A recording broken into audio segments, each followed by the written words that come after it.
नमस्कार। स्वागत है आपका आराधना चैनल पे। कहानी के पिछले भाग में हमने सुना कि सुधा अपने घर आई है और वो पहले से बिल्कुल बदल गई है। चंदर उसका ये बदला हुआ रूप देखकर बहुत परेशान है। वो चाहता है कि सुधा पहले जैसी हो जाए। अब आगे वो बरामदे में ठिठक गया, निरुद्देश्य। वहाँ अपनी किताबें खोलकर देखने लगा, जैसे वह याद करना चाहता था कि कहीं भूल तो नहीं आया कुछ।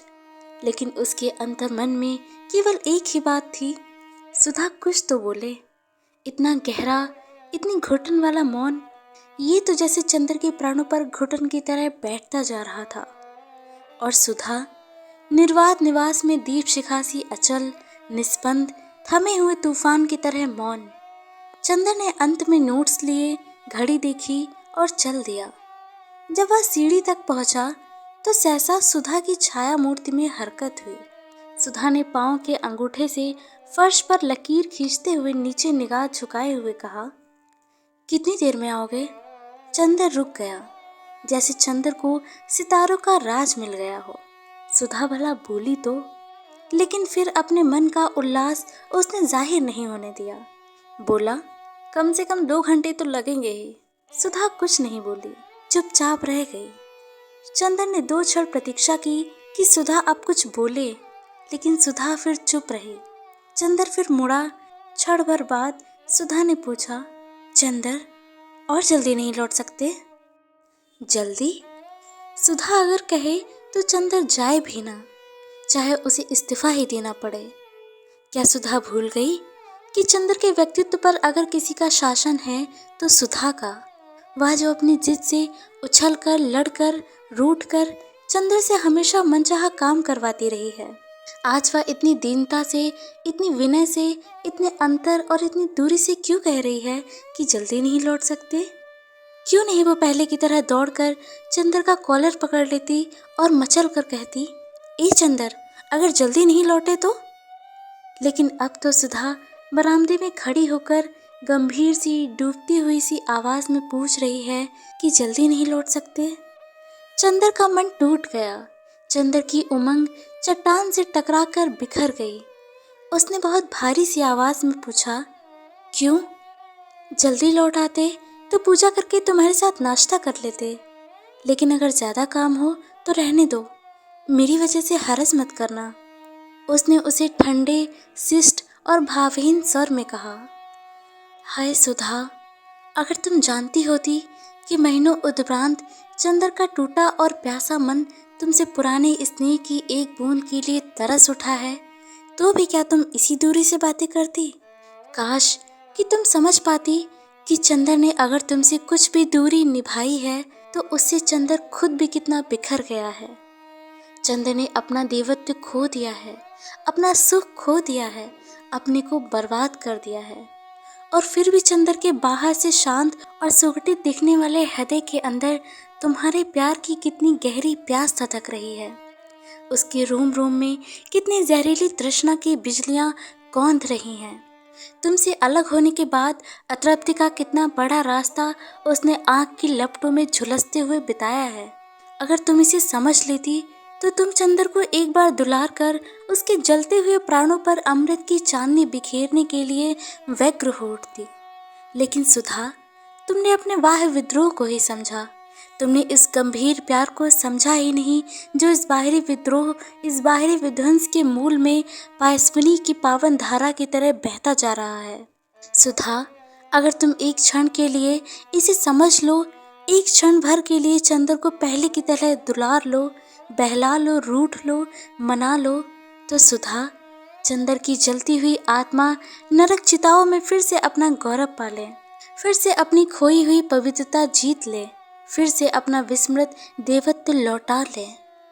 लेकिन सुधा, तुम बरामदे में चुपचाप खड़ी इस तरह की बातें कर रही हो जैसे चंद्र कोई अपरिचित हो।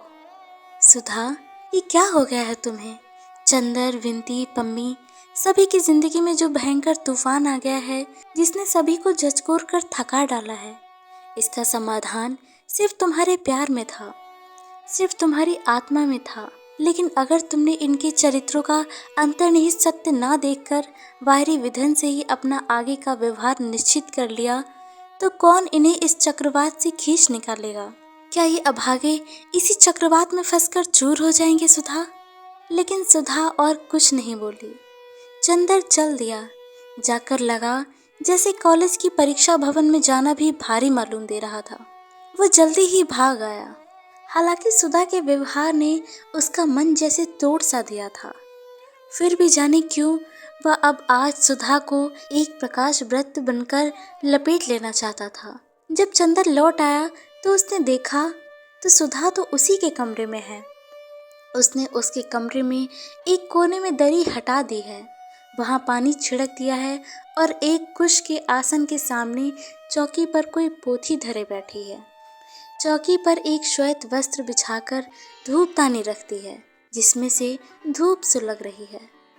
लॉन से शायद कुछ फूल तोड़ लाई थी जो धूपदानी के पास रखे हुए थे।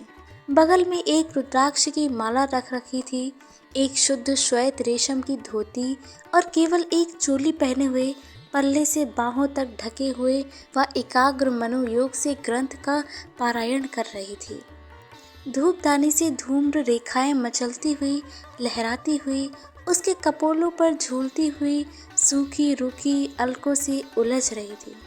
उसने नहाकर केश बांधे नहीं थे। चंदर ने जूते बाहर ही उतार दिए थे और चुपचाप पलंग पर बैठकर सुधा को देखने लगा। सुधा ने सिर्फ एक बार बहुत शांत, बहुत गहरी, आकाश जैसी स्वच्छ निगाहों से चंदर को देखा और फिर पढ़ने लगी। सुधा के चारों ओर एक विचित्र सा वातावरण था। एक अपार्थिव स्वर्गिक ज्योति के रेशों से बुना हुआ छीना प्रकाश उस पर छाया हुआ था। गले में पड़ा हुआ आंचल, पीठ पर बिखरे हुए सुनहरे बाल, अपना सब कुछ खोकर विरक्ति में खिन्न सुहाग पर छाए हुए वैधव्य की तरह सुधा लग रही थी।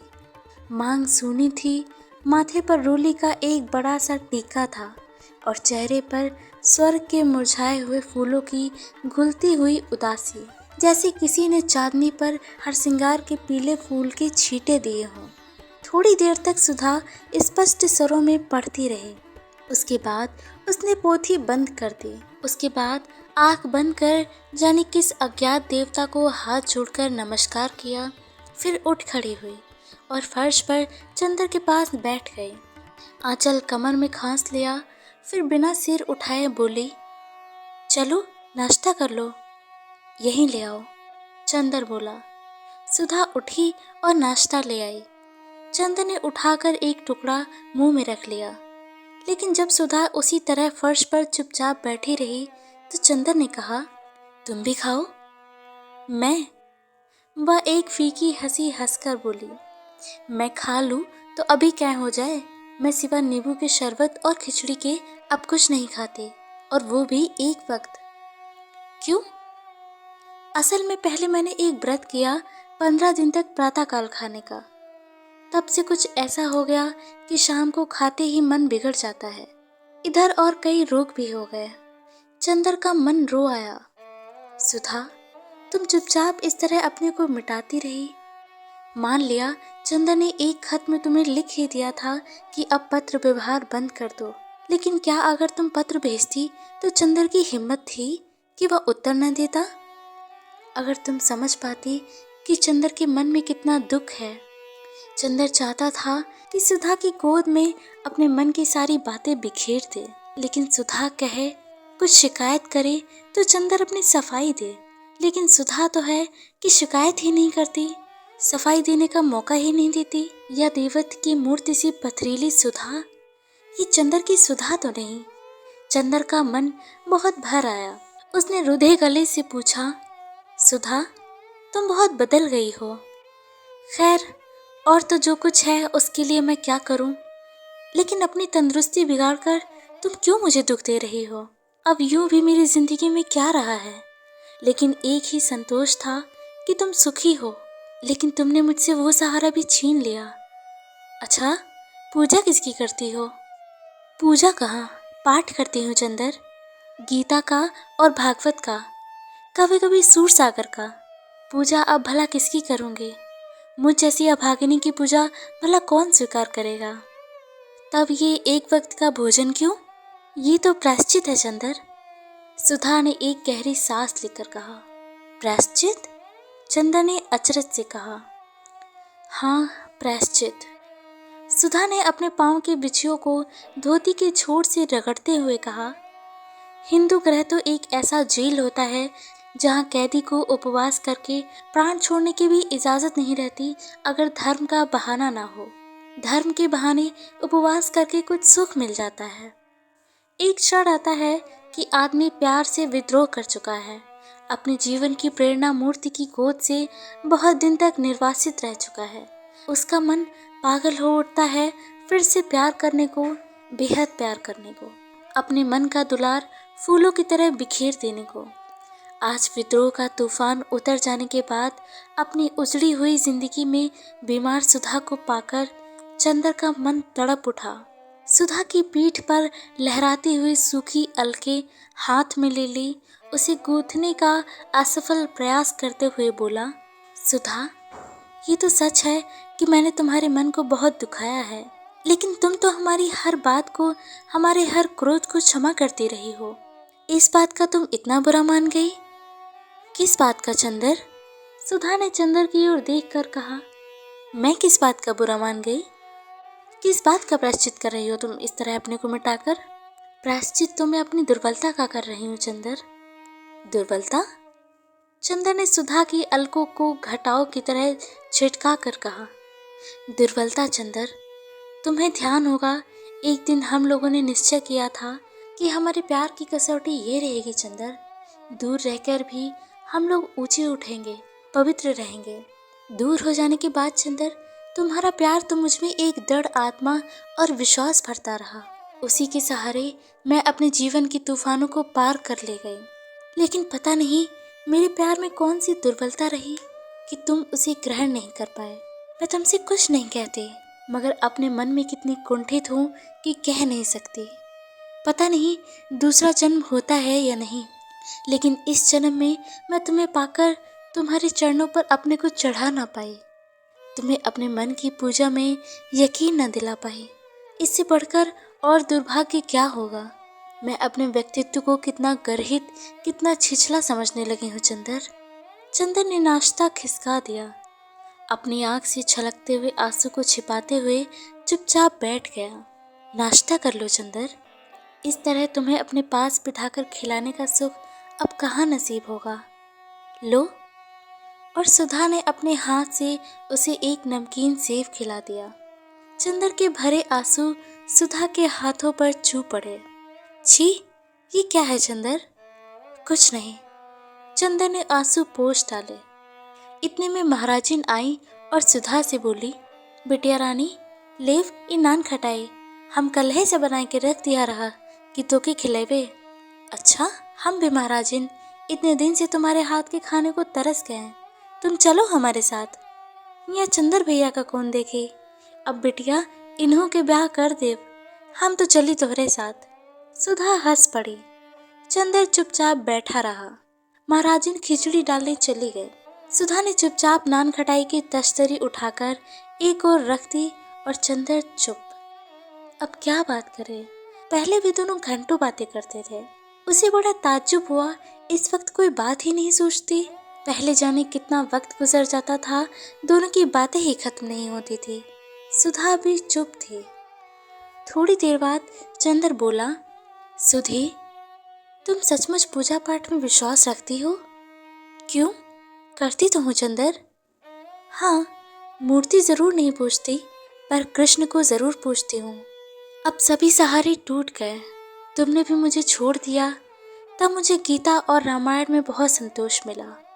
पहले मैं खुद ताज्जुब करती थी कि औरतें इतना पूजा पाठ क्यों करती हैं। फिर मैंने सोचा, हिंदू नारी इतनी असहाय होती है, उसे पति से, पुत्र से, सभी से इतना लांछन, अपमान और तिरस्कार मिलता है कि पूजा पाठ ना हो तो पशु बन जाए। पूजा पाठ ने ही हिंदू नारी का चरित्र अभी तक इतना ऊंचा रखा है।